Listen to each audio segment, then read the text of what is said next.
Listen, I gotta say this up front because the internet's full of liars with ring lights. There's no get rich quick.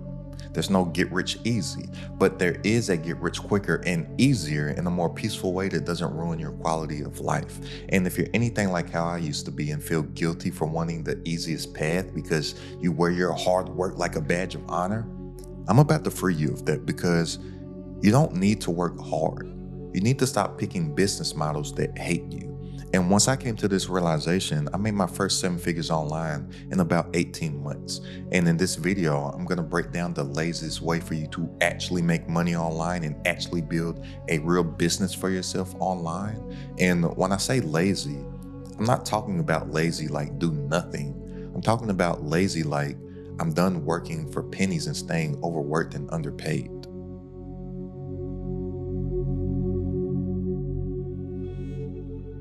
Now, when people hear lazy, they think I mean I want money with no effort. No, I want the best return on the effort I'm already willing to put in. That's not laziness, that's intelligence. Because if your goal is to actually build a successful business online, why would you choose the business model where you work 12 hours a day but can't even pay your phone bill? That's not hustle.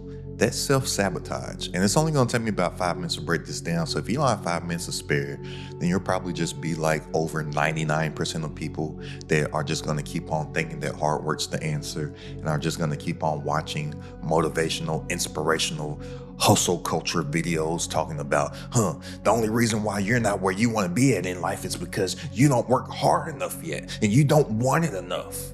And I'm like, okay, so you mean to tell me that a construction worker doesn't want it bad enough and isn't working hard enough? Or a flight attendant that's sitting there and standing on their feet for 12 hours a day serving people pretzels and apple juice and Cheez-Its and Biscoff cookies? You mean to tell me that a teacher isn't working hard enough and doesn't want it bad enough? You mean tell me that a nurse isn't working hard enough and doesn't want it bad enough? Like, all those people work harder than everybody on YouTube combined.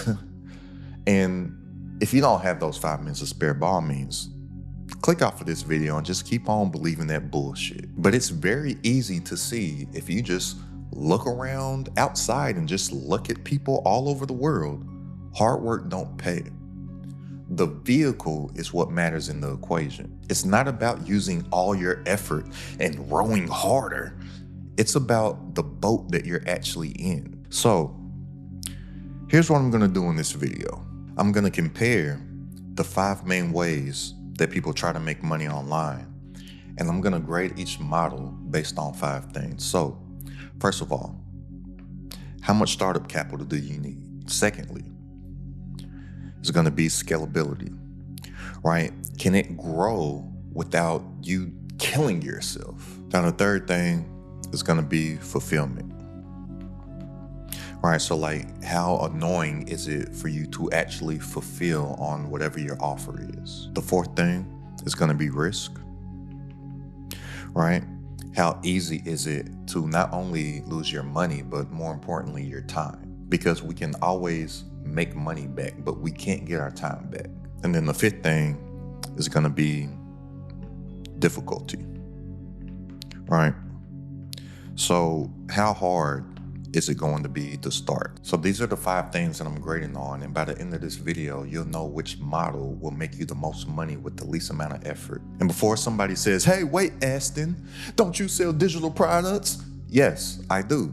And why do I? Because I like to make money. And secondly, I've literally pretty much about done it all.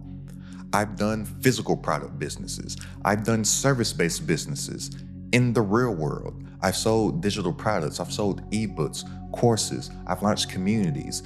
I've dabbled in paid advertising and paid marketing, because the most amount of money that I've spent on paid ads in a single month is 6 figures. Yes, over $100,000 in a 30-day span that I've spent on ads. I've done a lot of things along my entrepreneurial journey, and I've watched what works. And I'm telling you, most people don't fail because they didn't work hard enough and because they're lazy. It's because they picked the wrong business model and built the wrong business that has trash economics. So just chill and let me cook. Now, model 1 is going to be drop shipping, right? And drop shipping is the e-com get rich quick land. And drop shipping, it sounds cute on paper. You find a product, make a website, the supplier delivers it, money comes in. And yeah, I used to believe in Santa Claus too. That's why I tried drop shipping. But here's the real game. Upfront money. You need it. Now, I won't say that the upfront money is anything like super crazy, but there's definitely some initial startup costs, like some real startup costs, because you're constantly testing products and you're constantly testing ads. This is something that a lot of people don't realize about paid advertising. They think that they just pay for an ad and money comes in, but you have to constantly be testing new creatives and advertising to see what might work, to see what you might be able to find to actually scale. And then something that typically works at a lower ad budget, once you put more money on it to scale, the ad typically breaks and it doesn't perform anywhere as well. And typically they lose money as you spend more money in advertising. It's very, very difficult to get ads to work, especially on something that doesn't cost a lot of money. And most of the time when you're drop shipping items, they're typically cheap items. So they're very, very, very, very, very difficult to make work in paid advertising. And to experiment in those paid ads, you need that upfront capital. Now, scalability. Typically, people that do drop shipping, they're not able to scale for all the reasons that I spoke about in paid advertising. Because majority of people that are out here trying to drop ship, they're trying to run paid ads in order to do the drop shipping. And like I said, scalability with paid advertising on cheap products, they typically don't work out. And a lot of items that people do sell when they drop ship, they're trendy items. But guess what about trends? Trends, they don't last. They fade pretty fast. That's why, again, they need this capital to test new products. It's a money pit. Now with the fulfillment, which is why everybody's so enamored by dropshipping, because they're like, oh, I don't have to do anything. But here's the thing. When you don't have to do any of the fulfillment yourself, you don't control any of the quality and you don't control refunds, but you still have to be responsible for all the customer support. So you're basically running customer support for a supplier that you've never met. And the risk is extremely high. Why? Because it can be a cash burn. And you can throw that money in the money pit and you can burn that cash fast without even earning anything. And the difficulty, it just gets higher every year. More competition, higher ad costs, more problems. So if you want to pick a business model where you wake up every single morning stressed out and checking your Stripe account like it owes you child support, then dropshipping might be for you. Now, for our second model, we have an agency. Now, typically what a lot of people are trying to do out here in the online world is build these social media marketing agencies. Those are the most popular agencies, but you can have an agency for anything. And especially in this whole AI wave, a lot of people are trying to build these AI auto bot agencies and whatnot. So it's typically either some type of AI agency or a social media marketing agency. And what I found to be really true, a lot of these high ticket coaches that are building these coaching programs are actually building coaching agencies. And I didn't realize that when I was getting coached by somebody that was the route that they were attempting to send me down. Unbeknownst to them, they thought that they were building this coaching business, which they actually realized that they were building the wrong business and they turned their coaching business into a coaching agency. Now, I'm not going to hate on agencies because agencies, they can make you money and they can make you a lot of money. But the big downside on it is that lot of money that they make, you don't really get to keep a lot of that money. And they typically end up turning into a job that you created, that you end up hating, that you can't quit. So a plus side of an agency is as far as startup costs, it's very little. Like it could be very minimal to none. All you need is a laptop, a Wi-Fi connection, and some confidence. Now scaling, that's a little different. Starting them up is very easy. But scaling, they typically don't scale because each new client that you add to your agency just equals more work for you.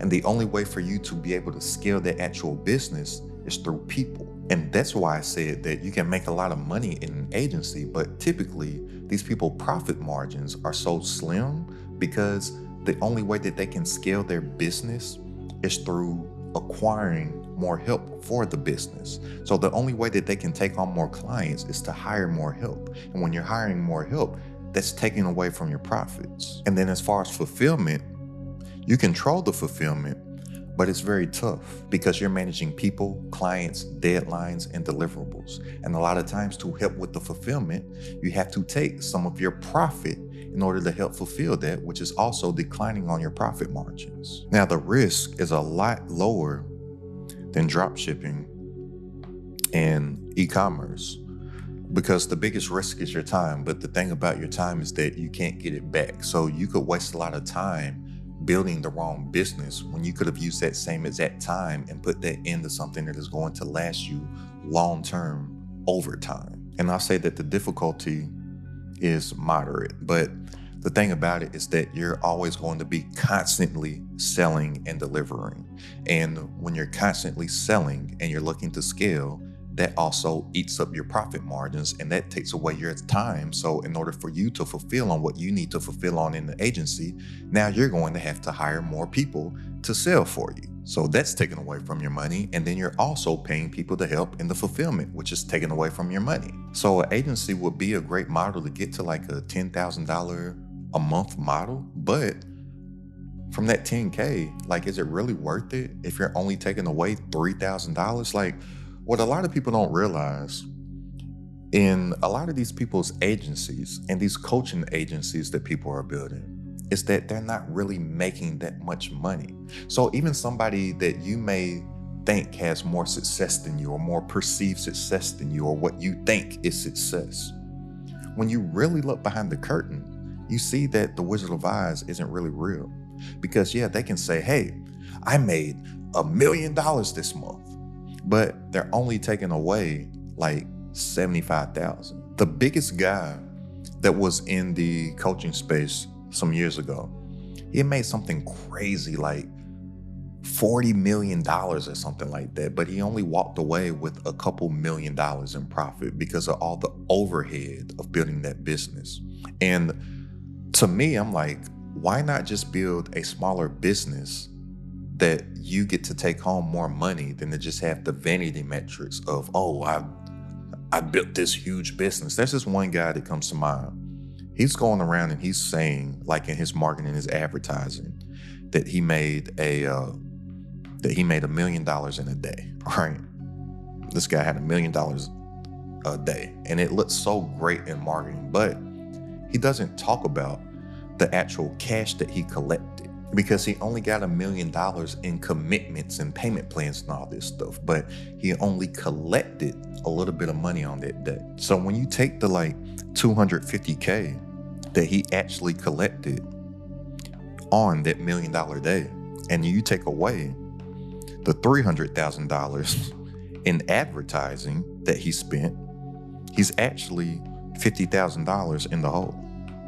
And that's not even counting the people that he paid for the fulfillment and the people that he paid for the sales team and the people that he's paying to track down all these people that made that commitment for the $1 million to track down that money so he can make his money. Like, it's all these expenses that are going down the drain and he's burning cash and he's in the hole. But his marketing, he's all cheesing and smiling and talking about how he made this $1 million day and he wants to teach you how to do it too. But if you knew that he really didn't make any money and he's bleeding cash and he's hurting and he actually lost a bunch of money off of what he's promoting as $1 million in revenue for the day, wasn't profit, and he didn't collect that cash, it was just commitments that people said that they were going to pay, then you may not want to do it. But if you just do everything solo, like I said, to get to a $10,000 per month mark, you can do that solo, or you can do that with yourself and possibly a virtual assistant. Let's say that you outsource a virtual assistant from another country like the Philippines, for example. In the past, when I've outsourced virtual assistants, I've always gone to the Philippines because it's just me leveraging the power of the US dollar versus the power of the Filipino peso. So my dollar stretches longer for me there, especially if I know that I have a low budget. I can outsource some help by a virtual assistant to help me out with that. Other friends that I have, or other business acquaintances, if they're not going to a place like the Philippines, if they need somebody to be like on a more local time as them, they'll find a virtual assistant in Central America, because they're on Central Time, right? So they may need somebody that's available during the daytime hours. So they'll go get a virtual assistant in somewhere like Central America versus somebody working the night shift in the Philippines, because when it's daytime here, it's nighttime over there. But as far as scalability, it can be a complete nightmare. And most people that get into an agency model, they're looking for cash flow, but they're building them like they're some type of enterprise value business, to where you're just looking to get the company valuated at a certain point to where you can sell it.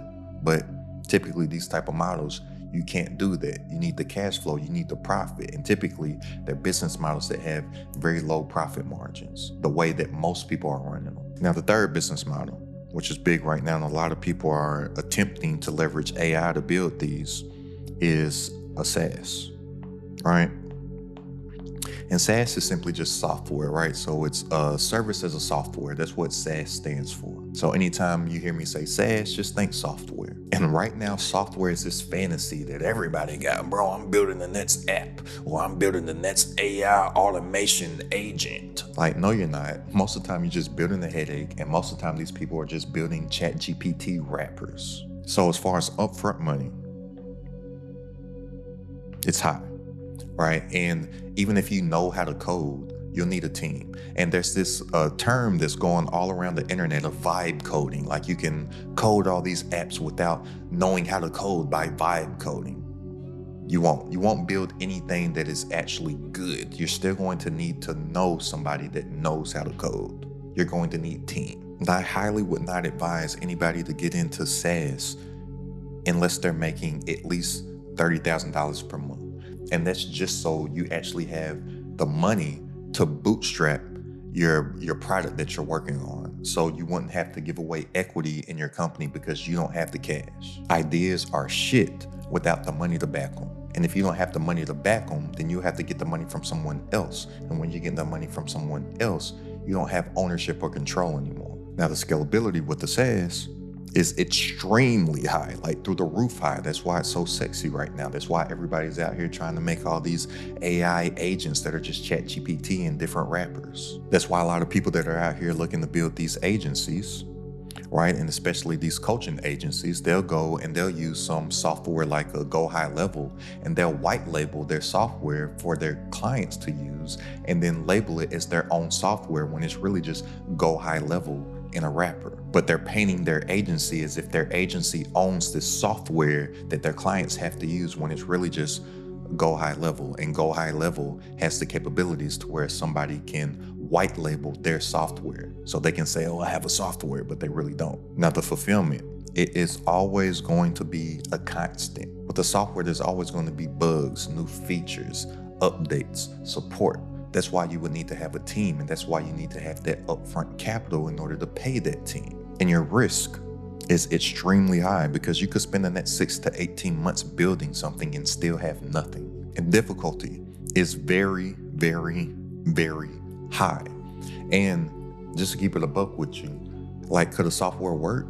Yeah, for sure. But most people don't need to build a software now. They need something that can pay them right now. And typically, how a software business is built, it's not built to make money right now. It's built to make money later. And most people need a business model or a vehicle that pays them right now, this instant, not years later. Now, maybe once you get the money coming in from one of the nets of these two, then you can dump some of that cash into a long-term investment vehicle of whatever your software is going to be. Once you have the knowledge of sales, marketing, delegation, and the finances to build a team around whatever that idea that you have from a software, from one of these nets too, which would be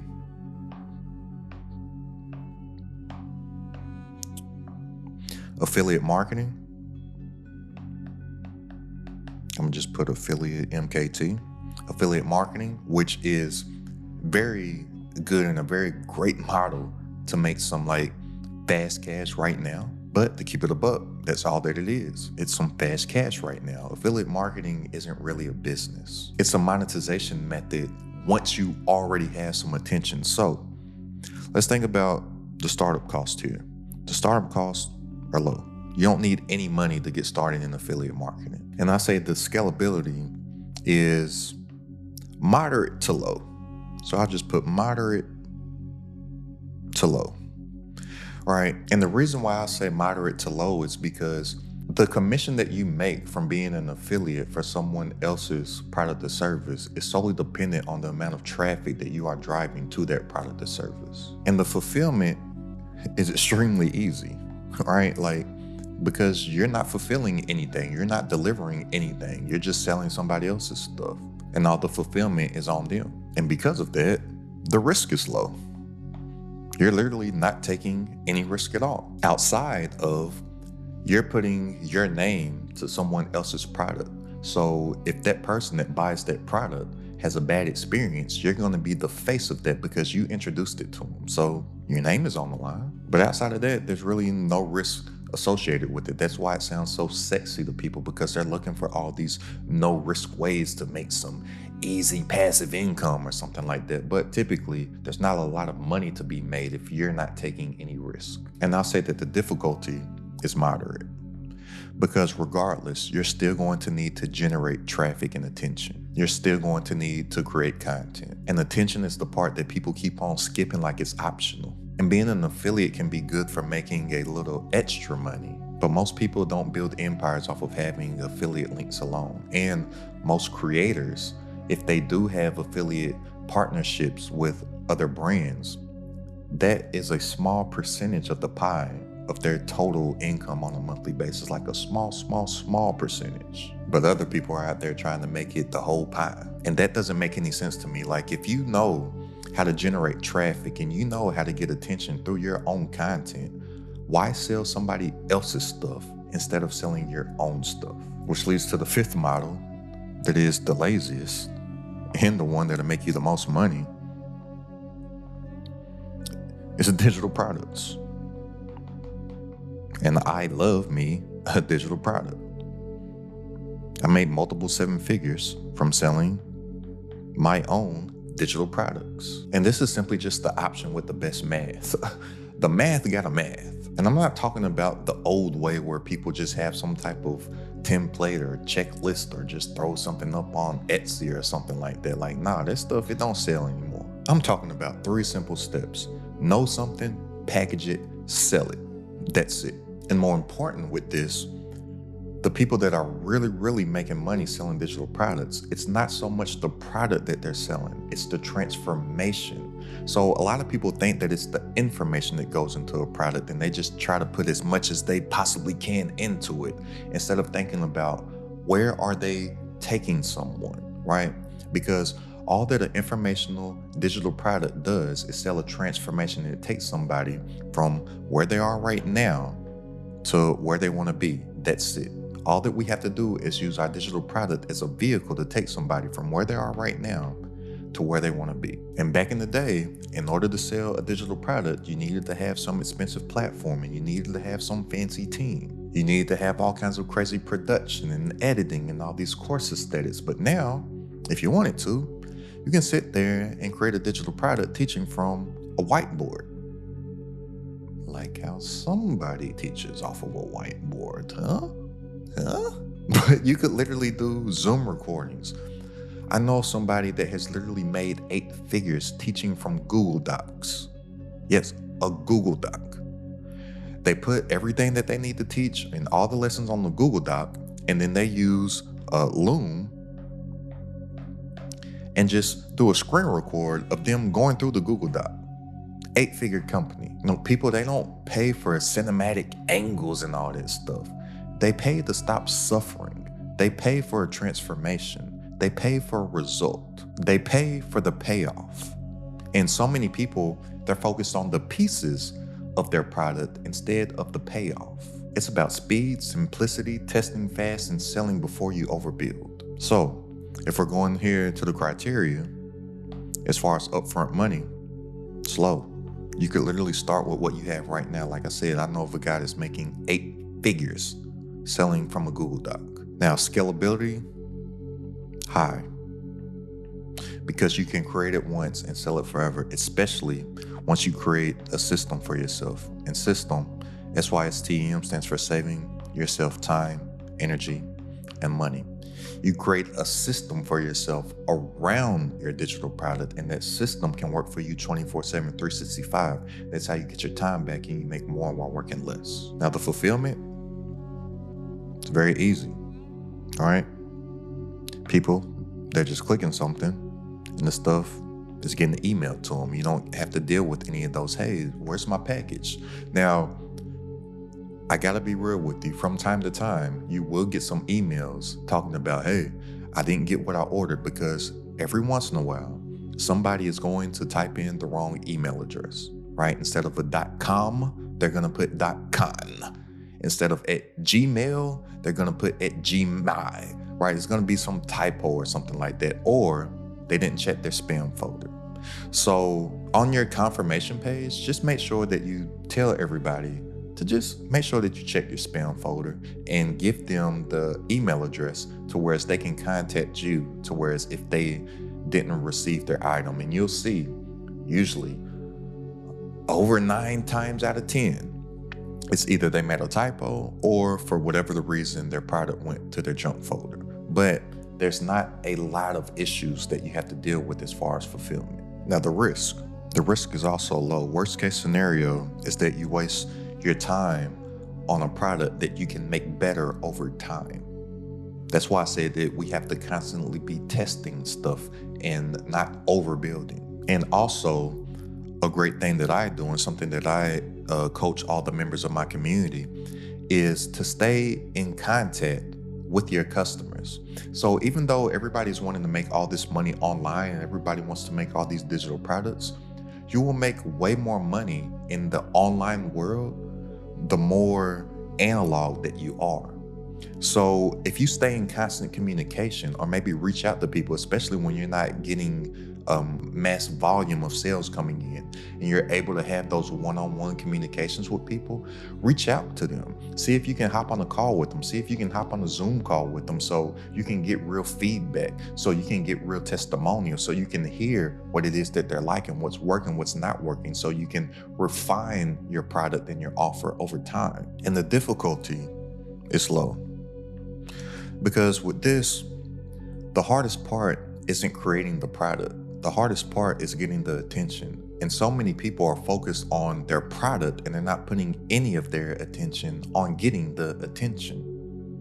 A lot of people's problem is that they're actually great at what they do, but nobody knows that they exist. And getting the attention is actually very, very simple once you focus on the right things. That's why my entire business is centered around YouTube, because I know that that is the game. And when you understand the game, then you'll also realize that you don't need to get the most attention in order to build a real successful business online. You just need to get the right attention. And if you're only focused on getting the right attention on a platform on YouTube, then your attention compounds over time. So let me give you the real sauce.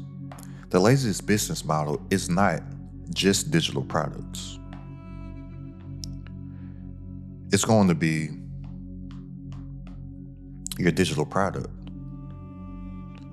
plus evergreen attention equals the long-term cash flow. Because if you're only thinking about making a digital product for your intended customer or your avatar, all right, and you only focus on making that content for your avatar, so YouTube's algorithm starts to categorize your content and you start to become the perceived authority within a space.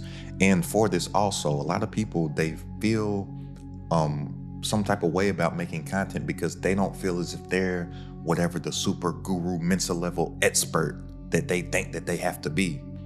But hear me loud and clear when I say this. People don't teach because they're experts. People become experts because they teach. So whoever it is that you view as an expert about whatever it is in whatever field online, you only view them as the expert because they publicly teach about it. So when you publicly teach and you create content, you become the expert. So people don't teach because they're experts. They become experts because they teach. So when you only make this content for your avatar, the algorithm starts to categorize your content, and it now starts to know who to place your content in front of, and it will use its organic traffic sources, which will be the home bar, which will be the home screen, the search bar, the suggested tab, right?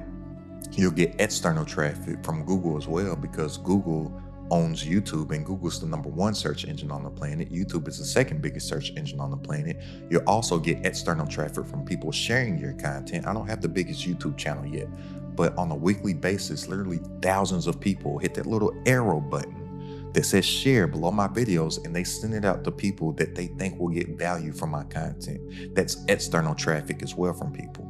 So YouTube will start to put your content in front of more people that fits your avatar's profile. So now you have your digital product available for these people to let them know that you have a solution to their problem, and now you get the money. Well, remember, we're not only selling informational products, we're selling transformation, we're selling results, we're selling the payoff, right? So somebody, they're going to get their transformation, and then it's just human nature. When we receive something good, or when we receive a result or a transformation, we naturally go and we tell other people about it. So these people will become evangelists for you, or just like an ambassador, which will lead to more people buying your offering, your digital product. These here are called flywheels. Now, they may take some initial time to get going, but once they get going, they just move faster and faster and faster, and it grows bigger and bigger and bigger, because YouTube is the only platform where you can post content to where it performs long-term for you if you make evergreen content. It's not about what you post today, like how other social media platforms are. It's about the views, leads, and sales that a video that you post today can literally be getting for weeks, months, and years to come. And here's a simple content structure that you can use so you can become a contentpreneur. That's an entrepreneur that uses content to drive traffic to their business. We don't want to just be a content creator out here. Content creators are broken. They're doing a bunch of goofy looking stuff to try to get the most views, instead of being a contentpreneur and making content for people around your offer and only making it for them, so you know that you're getting the right views, and you can make way more money with less views if all the views are the right people, right? So think, a lot of people with this, they're always thinking about the product, the digital product, when they're forgetting about the content, when the content is going to drive everything. So a simple content structure that you can use is this. So for one, make educational content. You want to teach the problem. Then you want to make story content. And stories are huge because stories build trust, and people buy things from people that they know, like, and trust. And a lot of times people, they're just focused on making this educational content. And yes, you need to make educational content, but if there's no story behind it to whereas people can build belief in you, then you just become a tutorial channel. And then third, you want to make offer content, right? This is showing that you have the solution to the problems that you educate, but you want to sell without being salesy, right? You don't want to be weird about it. You simply just want to do what the word says. Offer. Show them the problem, and then just simply offer them the solution that you have, which is your digital product, as a logical next step. Most people do the opposite. They'll just make content saying, hey, buy my thing, buy my thing, buy my thing, buy my stuff. Then they wonder why they're not getting any sales. For one, nobody likes the feeling of being sold to. For two, you didn't earn any trust. For three, you didn't pre-frame the offer. And you didn't make the problem painful enough. But educational content, it builds authority, stories build connection, and offers convert. That holy trinity right there is more powerful than Blossom, Buttercup, and Bubbles. Right? It's more powerful than T-Boz, Left Eye, and Chili. It's more powerful than Rocky, Tum Tum, and Cole. Remember that movie? Rocky loves Emily. Rocky loves Emily. If you remember that movie, then we could probably kick it and be friends. I'm telling you this, and hear me loud and clear when I say this right now. We are living in the best age in human existence. because we can literally get paid from a thought. We can literally think of something, use our intellectual property, come up with an idea, package it in the proper vehicle of a digital product, actually help somebody with a solution that they're struggling with and get paid from it. That's literally getting paid from thin air. It's the opportunity of a lifetime, but the opportunity of a lifetime only lasts for the lifetime of the opportunity. It's not going to be like this forever. So you got two choices. Either keep on waiting like most people do and let years go by, because most people just keep on saying, oh yeah, I'll do it tomorrow, when they don't realize that tomorrow is some fantasy land that doesn't exist, where goals, dreams, and aspirations go to die. Or you can get started now and get paid to learn, just like all them that you see on the screen right now. And if you're ready to make more working less online from stuff that you already know, go ahead and click the link down in the description and join this Credit at the Top community. For personal coaching from myself, all my exclusive trainings, plus a private community and entrepreneurs, all designed to grow your business online. It's only a few bucks a day to join right now, literally less than a cup of coffee per day. So go ahead and click the link down in the description to tap in, and I'll see you on our coaching call this Wednesday. I'm telling you, it is an exciting time to be alive, and it is an exciting time to be an entrepreneur online. And go ahead and check out this video right here for 3 tiny digital products that are guaranteed to sell. It's Credit at the Top.